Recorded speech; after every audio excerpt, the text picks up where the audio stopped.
প্রতিটি সার্থকতার পেছনে থাকে অনেক না বলা গল্প। কেউ একেবারেই বড় হয় না, ছোট থেকে তিলে তিলে বড় হয়। মানুষ যখন বড় পর্যায়ে উঠে গেল, তখন তার পেছনের গল্পগুলো ভুলে যায়। পেছনে পড়া মানুষরা তখন হেয় করে। কেউই আবার বড় পর্যায় থেকে সার্থকতার জন্ম দেয়নি।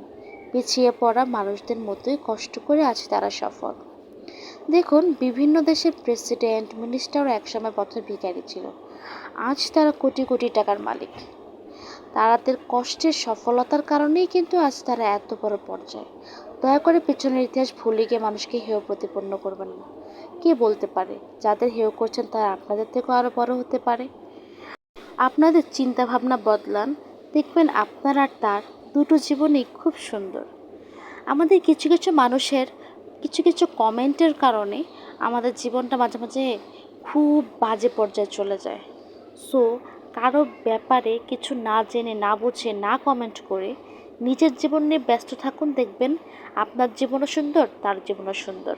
ধন্যবাদ। আল্লাহ হাফেজ।